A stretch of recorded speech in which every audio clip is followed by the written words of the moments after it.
Session के दौरान मुख्यमंत्री देवेंद्र फडणवीस ने कुछ ऐसे आंकड़े सेशन में शेयर किए जो साइबर क्राइम रिलेटेड थे, जिससे ये जाहिर होता है कि साइबर क्राइम की तादाद जो है महाराष्ट्र में कितना बड़ा है। मेरे साथ है Ravi Kiran Deshmukh, political editor of free press journal. Ravi ji नमस्कार। सबसे पहले बताइए, आप सेशन में जो फॉलो कर रहे थे इस स्टोरी को, और आज के हमारे पेपर का हेडलाइन भी है कि काफ़ी टाइम से एक टाइम पीरियड जो मुख्यमंत्री ने बताया, उस टाइम पीरियड के अंदर इतना बड़ा एक फिगर है जो फ्रॉड को एक्सपोज करते हैं, साइबर फ्रॉड को। क्या आप हमें बताएंगे कि क्या फिगर शेयर किए गए और कितना गंभीर है ये मामला? हम हमारे डेली लाइफ में यानी कि रोज़ की ज़िंदगी में कहीं ना कहीं सुनते हैं, पढ़ते हैं और देखते भी हैं कि साइबर क्राइम हो रहा है।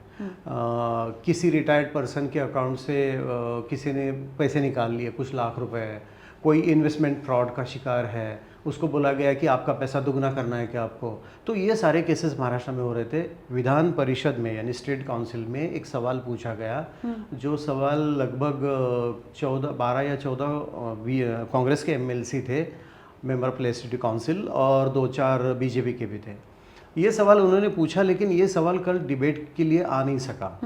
होता क्या है कि क्वेश्चन आवर में सवाल तो दिखाए जाते हैं 40, 35, 40, 30, लेकिन डिबेट होता है 7-8 पर। तो उसके बाद वाला कोई सवाल हो तो वो डिस्कशन के लिए नहीं आता, लेकिन मीडिया उसको रिपोर्ट कर सकती है रिटर्न रिप्लाई इस माह। तो उसमें मुख्यमंत्री देवेंद्र फडणवीस ने महाराष्ट्र में जितने भी साइबर क्राइम्स हैं उसके डिटेल्स पेश किए। अब उस डिटेल्स में जो इन्फॉर्मेशन है आम आदमी के लिए बहुत ही शॉकिंग इन्फॉर्मेशन है।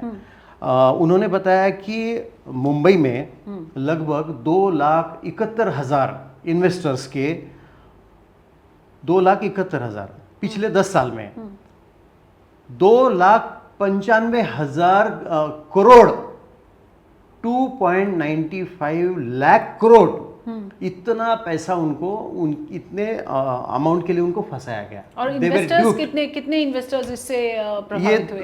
2,71,000। 2 लाख से ज्यादा इन्वेस्टर्स। Yes, investors. और उनको ये इतनी बड़ी अमाउंट के लिए फंसाया गया। अब महाराष्ट्र के भी फिगर बहुत बड़ी है। महाराष्ट्र में लगभग मैं बताऊं आपको 1 करोड़ से ज़्यादा, 1 करोड़ 5 लाख लोग हैं जिनको लगभग 22,000 करोड़ रुपए के लिए चीट किया गया। मुंबई का आंकड़ा लोग कम है, लेकिन आंकड़ा ज़्यादा इसलिए है क्योंकि मुंबई देश की बिजनेस कैपिटल है, फाइनेंशियल कैपिटल है। यहाँ पे शेयर मार्केट है, यहाँ पे कंपनीज हैं, कॉरपोरेट हाउसेस हैं, तो यहाँ पे इन्वेस्टर्स की बड़ी संख्या भी है, इसीलिए यह आंकड़ा हमें काफ़ी बड़ा लगता है। और उन्होंने ये भी बताया कि पिछले 10 सालों से ये फिगर्स पुलिस डिपार्टमेंट ने कलेक्ट किए हैं। और ये सुनकर कोई भी हैरान हो जाएगा कि इतना सारा पैसा पिछले 10 साल में लोग गंवा चुके हैं। पर ये जो इन्वेस्टर आप कह रहे हैं रवि जी, ये कैसे लोग हैं? ये तो आम इंसान भी है, इसमें मिडिल क्लास भी है, तो काफ़ी लोगों का बचत जो है वो भी इसमें उनका लॉस हुआ होगा। देखिए, इसमें होम मेकर हैं, जो महिलाएं घर के बाहर निकलती ही नहीं, लेकिन थोड़ा बहुत पैसा अपने बच्चों के लिए, अपनी फैमिली के लिए जमा करती है। कोई उन्हें पैसा देता है या चाहे उनके हस्बैंड देते होंगे। इसमें रिटायर्ड पर्सन्स है जो टीचर बोल के रिटायर हो चुके हैं, कोई बैंक से रिटायर हो चुका है, कोई किसी गवर्नमेंट ऑफिस से रिटायर हो चुका है। उन्हें लगता है कि मेरे पास थोड़ा सा पैसा है तो इसको मैं कैसे डबल कर दूं। हर कोई सोचता रहता है कि बैंक में इतना ब्याज मिल रहा है, कोई प्राइवेट इंस्टीट्यूशन में डालूं क्या, वापस मिलेगा क्या, इनको और उसी में फायदा लिया जा रहा है। वो जो क्रिमिनल्स है वो उस मानसिकता को देखते हुए उसका फायदा लेने के लिए वो वेट कर रहे हैं, उन्हें मैसेज दिया जाता है। और हमारा सोशल मीडिया इंटरफेस काफी बढ़ गया है। सोशल मीडिया पे लोग डिपेंड है, अलग अलग प्लेटफॉर्म पे हम सक्रिय हैं, एक्टिव हैं, तो उनको बताया जाता है कि देखो आपका पैसा दुगना करना है, आइए हमारे साथ जुड़ जाइए। और शुरू में इनकी मोडस ऑपरेंडी ऐसी थी कि शुरू में इनको अच्छे रिटर्न्स भी दिए गए। समझो मैंने 50,000 रुपए इन्वेस्ट किया, तो मुझे जीतने के लिए, यस, तो मुझे 75,000 रुपए मिला, तो मेरा कॉन्फिडेंस बढ़ गया कि अरे चलो इसमें पैसा है। लेकिन जैसे हम न्यूज़पेपर में भी पढ़ते हैं, टीवी न्यूज़ में भी देखते हैं कि बाद में 3-4 ट्रांजैक्शन के बाद इनको बोला गया कि अभी आप ज़्यादा इन्वेस्ट करो, तो किसी ने समझो 5 लाख रुपए किए, किसी ने 10 लाख, वो वापस नहीं आए। तो पहले मिले बेचारों को लाख 1.5 लाख रुपया, लेकिन जाते समय तो गया 5-10 लाख रुपया। ऐसे कई केसेस हैं। इस पे काफ़ी सीरियसली जो विचार होना चाहिए था, वो दुर्भाग्यवश अनफॉर्चुनेटली वो विचार नहीं हो पाया। और ये सरकार की जिम्मेदारी बनती है रवि जी। यस, बिल्कुल क्योंकि बनती है। अगर आपके नागरिक इस तरह से चीट हो रहे हैं तो आपका पुलिस डिपार्टमेंट क्या कर रहे हैं? उनको निगरानी जहाँ भी करना हो, जहाँ भी सर्वेलेंस करने हो, मॉनिटरिंग करना हो, होना चाहिए। क्योंकि after all you are responsible कि आपके देश के नागरिक, आपके राज्य के नागरिक इस तरह से अपने पैसे किसी क्रिमिनल्स के हाथों ना गवाएं। आपकी भावना, आपके विचार एकदम सही है। मैं as a journalist, basically I am a reporter, मैं एक रिपोर्टर के नाते इसको काफ़ी साल से क्लोजली मॉनिटर कर रहा हूँ कि ये क्या टेंडेंसी है। जैसे ही मैंने देखा कि पिछले 10-12 साल से मैं ये देखते आ रहा था कि लोग फंसाए जा रहे हैं, पैसे जा रहे हैं। आपको अनफॉर्चुनेटली मैं बताऊं, हम तो मुंबई की बात करते हैं, हम ठाणा पुणे की बात करते हैं, हम कलकत्ता दिल्ली की बात करते हैं, लेकिन पूना के आगे जो महाराष्ट्र है उसकी बात नहीं करते, रूरल इंडिया की बात नहीं करते। आपको बता दूं, मैं इन्वेस्ट कर रहे हैं जितना भी डिस्ट्रिक्ट छोटा लेवल पे, यस, डिस्ट्रिक्ट लेवल पे, डिविजनल लेवल पे काफ़ी लोगों ने इसके शिकार बन चुके हैं। वो उनको लगा कि पैसा मिलेगा, पैसा इन्वेस्ट करो, लेकिन वो लोग, इसके आगे भी शॉकिंग है कि इसके आगे कई लोग पुलिस स्टेशन तक गए ही नहीं। आपको आश्चर्य होगा, कई लोगों ने ये सोचा, और मेरे सामने ये उदाहरण है, कुछ लोगों ने बताया मेरे गांव में, कस्बों में, कि भाई 10-20 हज़ार गए, लोगों ने कहा ये पैसा थोड़ी वापस मिलेगा, क्या फ़ायदा है पुलिस स्टेशन जाने का, रिपोर्ट करवाओगे, क्या होगा, चक्कर काटते रहोगे। तो कुछ लोगों को तो ऐसा उन्होंने बताया कि पुलिस ने बोला कि आपको समझ नहीं थी क्या, आप क्यों रो रहे हो, आपने क्यों पैसा इन्वेस्ट किया, आपको समझ में नहीं आ रहा था, मोबाइल पे आपने क्लिक कर लिया और पैसा चला गया और हमारे पास आते हो। कई लोगों को पुलिस स्टेशन से वापस भेज दिया गया। वो उनको इतना शर्मसार कर देते हैं इस चीज को लेके, हमारी कि जो आगे वो जाते ही नहीं है कंप्लेंट भी फाइल करने। मेरी जानकारी के मुताबिक हमारा जो हेडलाइन है, 1 करोड़ लोगों को फंसाया गया, जिसमें 3 लाख करोड़ रुपए चले गए। अगर सारे क्राइम्स अगर रिपोर्ट होते, ऑनेस्टली सिटीजन्स भी करते, जिद से मुझे करना ही है, मेरे शायद 10,000 भी क्यों न गए, मुझे करना है, मैं मानता हूं कि ये रकम दुगनी हो जाती।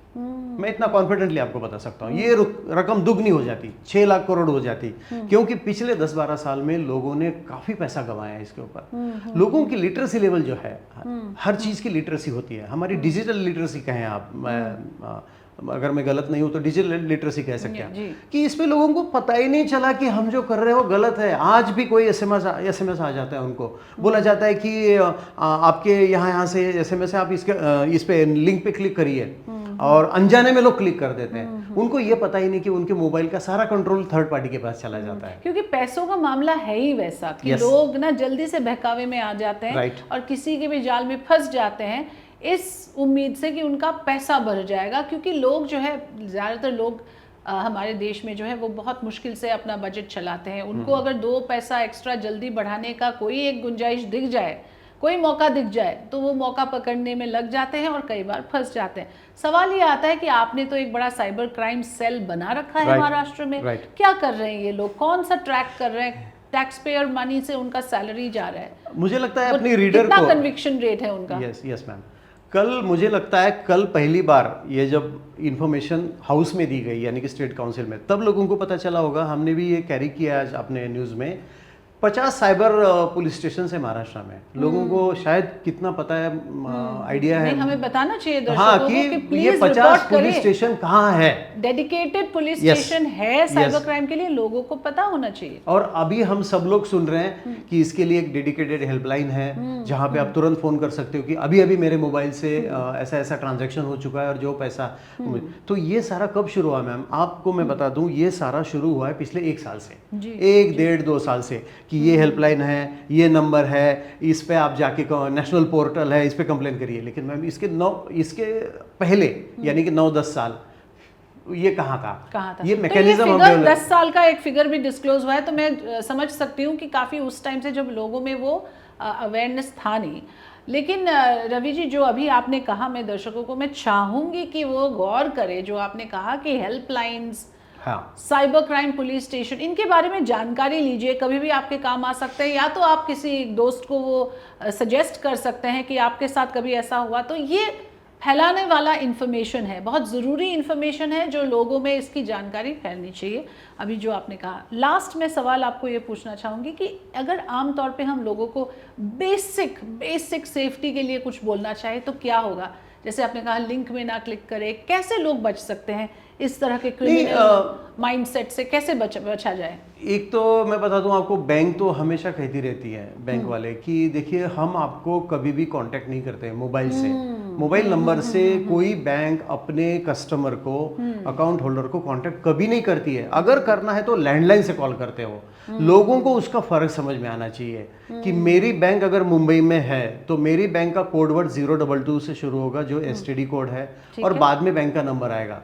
और फिर भी लोगों को ये सतर्क रहना है कि ऑनलाइन मुझे ट्रांजैक्शन करने के लिए ये बोल रहे हैं क्या, मुझे कुछ नंबर्स बता रहे हैं क्या कि इस नंबर पे आप जाइए, ये करिए, वो करिए। वो हमेशा बैंक वाले हमेशा बोलते हैं कि हम आपको ऑनलाइन कुछ करने के लिए बोलते ही नहीं है। अगर आपका केवाईसी भी होगा, अगर आपका कुछ भी होगा तो आपको बैंक की ब्रांच में बुलाया जाता है। तो आप सिंपली ये कह सकते हैं कि जो भी मुझे प्रोसेस करना है मैं तुरंत बैंक में जाके कर दूंगी या करूंगा, मुझे ऑनलाइन कुछ नहीं करना है। और दूसरा मैं बताता हूँ, एक उदाहरण मैं देता हूँ आपको थोड़े से समय में कि समझो मैं एक पर्टिकुलर कंपनी का मोबाइल यूज कर रहा हूँ, मुझे कुछ दिन पहले एक मैसेज आया उस कंपनी के तरफ से कि ये मोबाइल आप यूज कर रहे हैं, हमने एक सर्वे शुरू किया है, इस लिंक पे क्लिक करके उसके जवाब दीजिए, आपको 200 बोनस पॉइंट मिलेंगे, इसके बाद नया हैंडसेट खरीदने के लिए आप जाओगे तो आपको फायदा मिलेगा। एक क्षण के लिए, एक मोमेंट के लिए मैं भी ऐसा होगा, मेरा मन ऐसा ललचाया कि मैं क्लिक करूं और सर्वे में हिस्सा लूं, लेकिन मेरा दूसरा माइंड ये बोला कि मैं क्यों हिस्सा लूं इसमें। मेरी मोबाइल कंपनी ने आज तक मुझे कभी पूछा नहीं है कि इस सर्वे में हिस्सा लो, आज ही क्यों मुझे मैसेज आया, मैंने किया नहीं है। ये जो हमारे सोचने का जो तरीका है, हमारा एक मोमेंट होता है, एक क्षण होता है कि जिसको मैं आपको फंसाया जाता है। दूसरा, गूगल पे सर्च करने में कई लोगों के पैसे चले गए। जैसे हमको कुछ चीज़ लौटानी है ऑनलाइन ट्रांजैक्शन में, हमको कोई चीज़ पूछनी है, कुरियर कौन सा अवेलेबल है, ये अवेलेबल है, मैम गूगल के नंबर पे बिलीव करना है कि नहीं करना है, ये लोगों ने तय करना चाहिए, क्योंकि मैंने देखा कि काफ़ी लोग इसमें भी फंस रहे। काफ़ी ज़रूरी आपने जानकारी दी। लेकिन एक और चीज़ जो आपने पहले बताया मैं दोहराना चाहूँगी, वो जो आपने कहा कि शुरू में आपको बताया जाता है 500 का 1000 बन जाएगा, तो लोगों को लगता है अरे 500 ही तो रुपये देने हैं, क्या हो जाएगा। लेकिन वही 500 से जो आप शुरू करोगे, आपको वही खींच के एक दिन 50,000 तक ले जाएंगे, और वहाँ से जो बड़ा फ्रॉड के लिए वो जाल बिछाते हैं, तो सोच समझ के छोटे अमाउंट से ही करते हैं। तो छोटे से छोटे अमाउंट के लिए भी आप ऐसी चीज़ों में ना फंसे। ये probably that was what we were trying to say, वही आप कहने की कोशिश करते हैं। शुक्रिया, thank you so much. Thank you.